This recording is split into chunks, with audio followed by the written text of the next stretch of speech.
जन स्वराज के सूत्रधार प्रशांत किशोर का एक बयान एक इंटरव्यू में आया, जिसमें बताया जा रहा है कि प्रशांत कुमार ने दावा किया है कि 270 से ऊपर बीजेपी इस बार लोकसभा सीट पर जीत दर्ज करने जा रही है। उन्होंने ये भी कहा कि 270 से नीचे बीजेपी जाने वाली नहीं है। उन्होंने ये दावा करते हुए कहा कि 300 के आसपास बीजेपी इस चुनाव में रहेगी।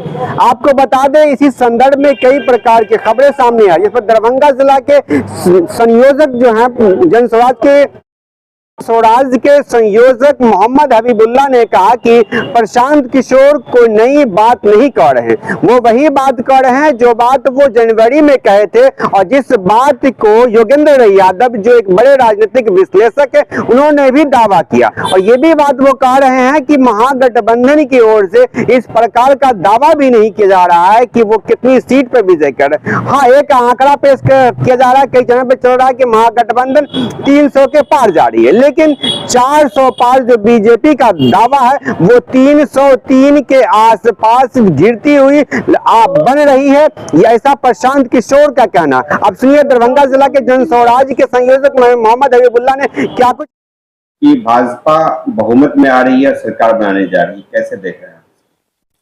देखिए, सबसे पहली बात तो यह है कि प्रशांत ने ऐसी कोई बात नहीं की भाजपा बहुमत में आ रही है। प्रशांत ने कोई नई बात नहीं कही और प्रशांत कोई पहले व्यक्ति नहीं जिन्होंने ये बात कही है। प्रशांत तो पिछले 6 महीने से एक बात कह रहे हैं कि जो विपक्षी पार्टियां जो महागठबंधन है वो उसी पिच पे खेल रही है जिस पिच पे मोदी जी चाह रहे हैं खेले कांग्रेस। मोदी जी ने नारा दिया 400 पार का, उसको कहीं ना कहीं महागठबंधन ने स्वीकार किया। महागठबंधन ने कभी ये नहीं कहा कि हम क्या कहते हैं भाजपा को 100 सीट आएगी या 150 सीट पे आएगी। खुद योगेंद्र यादव जैसे लोग जो इस मुल्क में एक जाने पहचाना चेहरा है, वो अक्सर कई बार कई इंटरव्यू उन्होंने कहा है कि भाजपा 272 तक आ रही है, एनडीए उससे प्लस भी कर सकती है। हाँ, ये उन्होंने कहा कि ये समीकरण अगर थोड़ा बदला तो कम भी हो सकती है, लेकिन आने से उन्होंने मना नहीं किया है। तो प्रशांत ने कोई नई बात नहीं की। प्रशांत ने जनवरी में भी ये बात कही, उससे पहले भी ये बात कही प्रशांत किशोर ने कि महागठबंधन जो है, जिस तरह से महागठबंधन के कार्यकर्ता और तमाम दलों के जो कार्यकर्ता, पार्टियों का गठबंधन हो गया, कार्यकर्ता का कहीं गठबंधन नहीं जमीन पर धरती पर दिखा है। तो बिहार में जिस तरह से पार्टियों का गठबंधन हुआ, इंडिया गठबंधन बना, तो क्या ये समर्थक भी गठबंधन में आ गए या नेता ही गठबंधन में? देखिए, हम लोगों का जो मानना है पार्टी गठबंधन में आई है। बहुत सी सीटों पर खुल के देखा गया और लोगों ने देखा इस बात पर कि उनके गठबंधन नहीं है आपस में सही। इसलिए प्रशांत ने तो कई बार कहा कि जेडीयू को 5 सीट से ज्यादा नहीं मिलेगी।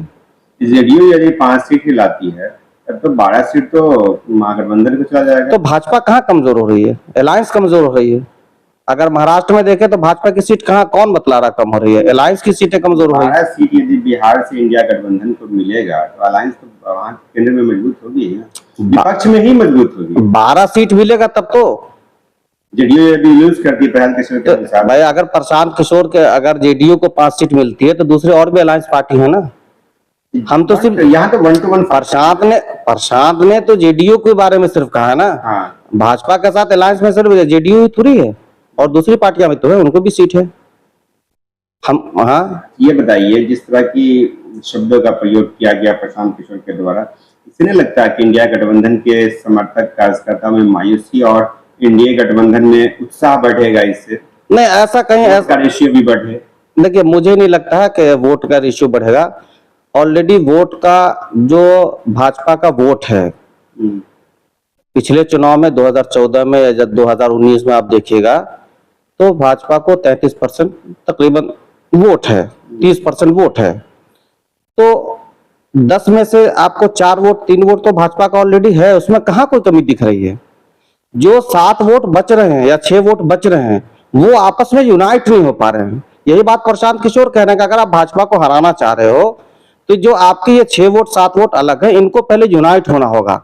आप कहाँ यूनाइट है? बंगाल में आप यूनाइट नहीं है, आप तो यूनाइट नहीं है बंगाल में। तो ये तो नुकसान आपको होगा, ये तो आपको उठाना पड़ेगा ये नुकसान। तो प्रशांत ने तो जो धरातल पर देखा है और जो सच्चाई और जो जमीनी हकीकत है वही प्रशांत ने बयान किया है। अब मुझे नहीं लगता कि इसमें क्या कहते हैं महागठबंधन के कार्यकर्ता को मायूसी होनी चाहिए और एनडीए के कार्यकर्ता को जो है उत्साह होनी चाहिए। एनडीए के कार्यकर्ता तो शुरू से ही उत्साह में आ रहे हैं, सीट उनकी नहीं आएगी तो भी उत्साह में रहेंगे, आएंगे तब भी वो उत्साह में रहते हैं। वो तो ये बताइए, आप लोग धरातल पे क्या देख रहे हैं?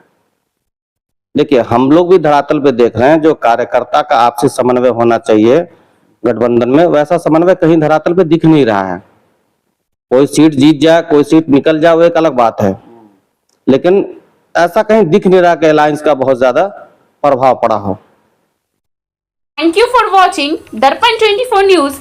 खबर को सबसे पहले पाने के लिए यूट्यूब पर देख रहे हैं तो सब्सक्राइब करें, फेसबुक पर देख रहे हैं तो फॉलो करें। कमेंट्स में अपनी राय या अपने आस पड़ोस में समस्या हमें बताएं। हमें सपोर्ट करने के लिए लाइक और शेयर अवश्य करें। धन्यवाद। थैंक यू फॉर वॉचिंग दर्पण 24 न्यूज। खबर को सबसे पहले पाने के लिए यूट्यूब पर देख रहे हैं तो सब्सक्राइब करें, फेसबुक पर देख रहे हैं तो फॉलो करें। कमेंट्स में अपनी राय या अपने आस पड़ोस में समस्या हमें बताएं। हमें सपोर्ट करने के लिए लाइक और शेयर अवश्य करें। धन्यवाद।